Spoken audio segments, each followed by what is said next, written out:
ارشاد فرمایا ورتل القرآن ترتیلا، قرآن ٹھہر ٹھہر کر پڑھنا۔ اس کا مطلب یہ ہے کہ قرآن مجید فرقان حمید کو ان کے مخارج کے ساتھ، الفاظ کی درست ادائیگی کے ساتھ قرآن مجید کو ٹھہر ٹھہر کر اس انداز سے پڑھنا، یہ بہت اہم ہے اور یہ تجوید کا اہم فریضہ ہے۔ یاد رکھیں، لوگ قرآن یہ درست پڑھنا نہیں جانتے، دنیا بھر کی کتابیں ان سے پڑھوا لیں، طرح طرح کی لینگویج کے وہ جاننے والے ہوتے ہیں، سمجھنے والے ہوتے ہیں، پتہ نہیں کیسی کیسی باتیں کرنے والے ہوتے ہیں، مگر قرآن پاک کی بات کریں تو قرآن درست پڑھنا نہیں آتا۔ وہ شاید یہ سمجھتے ہیں کہ یہ قرآن پاک مولانا صاحب نے پڑھ لیا نا، حافظ صاحب نے پڑھ لیا، تراویح وہ پڑھا دیں گے، نماز مولانا صاحب امام صاحب پڑھا دیں گے، ہمیں اس کی حاجت نہیں۔ حالانکہ آپ اپنی سنتیں پڑھ رہے ہیں، آپ نفل پڑھ رہے ہیں، آپ اور نماز پڑھ رہے ہیں، اب قرآن پڑھ رہے ہیں، تو کیا قرآن پاک کے اندر ادائیگی اس کی درست نہیں کریں گے؟ یاد رکھیں کہ جس سے حروف صحیح ادا نہ ہوتے ہوں اس پر واجب ہے کہ صحیح حروف کی ادائیگی کے لیے وہ دن رات کوشش کرے۔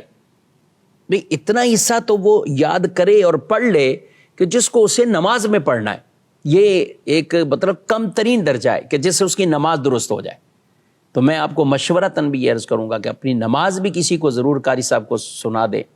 ہاں، اتنا ضرور کر لیں کسی اچھے قاری صاحب کے ساتھ کہ آپ قرآن کا اتنا حصہ پڑھ لیں کہ آپ کو کچھ صورتیں یاد ہو جائیں، سورہ فاتحہ یاد ہو جائے، اتحیات، تشہد یہ اچھی طرح یاد ہو جائے، تسبیحات یہ یاد ہو جائے، تاکہ آپ جب تنہا بھی نماز پڑھ رہے ہیں یا جماعت سے بھی پڑھیں گے تو اتحیات تو امام بھی پڑھتے ہیں، مقتدی نے بھی پڑھنی، تسبیحات امام نے بھی پڑھنی، مقتدی نے پڑھنی، تو یہ چیزیں بھی ہمیں خارج کے ساتھ وہ درست طریقے سے ان کی ادائیگی پر قدرت ہونی چاہیے۔ تو ان کو درست پڑھنا، پھر درست کے ساتھ ساتھ ٹھہر ٹھہر کر پڑھنا، پھر ٹھہر کے ساتھ ساتھ اگر مزید اس میں دیگر احادیث کو ہم دیکھیں تو اس میں کہ قرآن کو خوبصورت آوازوں کے ساتھ پڑھنا۔